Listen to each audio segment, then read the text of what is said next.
Have you ever wondered, how did the Prophet Muhammad ﷺ actually pray? Is the way you pray the same as he did?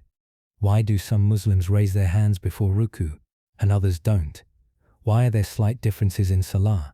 Today, we're diving deep into these questions, not to divide, but to understand and unite with knowledge, love, and respect.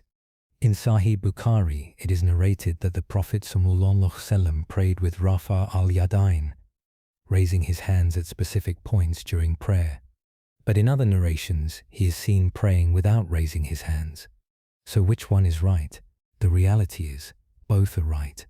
The Prophet ﷺ prayed in multiple valid ways, at different times. This shows us something beautiful.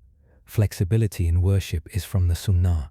Once a Bedouin Sahabi visited the Prophet ﷺ and noticed that his shirt buttons were open. From that day forward, he never buttoned his shirt again, saying, "I saw Muhammad ﷺ like this." Another companion saw the Prophet pass under a tree branch during a journey. After that, he would always walk under that same branch. Just because the Prophet did, was that obligatory? No, but it shows the depth of their love, not a rule for everyone to follow. Imam Shafi promoted Rafa al-Yadain. Imam Abu Hanifa and Imam Malik did not. But does that mean someone's prayer is invalid? Absolutely not. All four Imams followed the Sunnah. They just understood different authentic Hadiths differently. And guess what? After 1400 years, the core of the prayer, standing, bowing, prostrating, remains the same among all Muslims.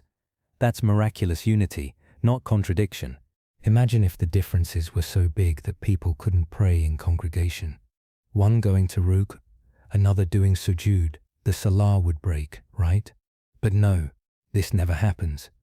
Across the world, Muslims stand shoulder to shoulder, united in prayer, with love, not argument.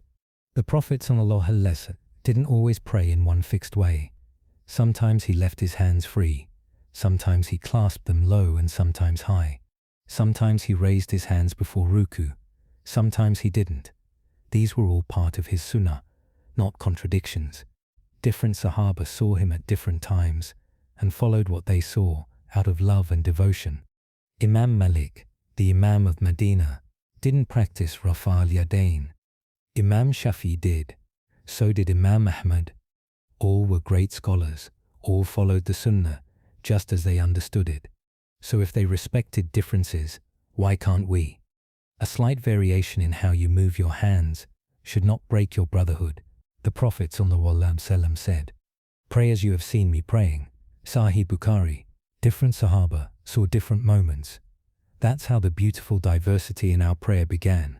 But remember, what matters most is not just the form. It's the khushu, the sincerity, and the connection with Allah. Thank you for watching.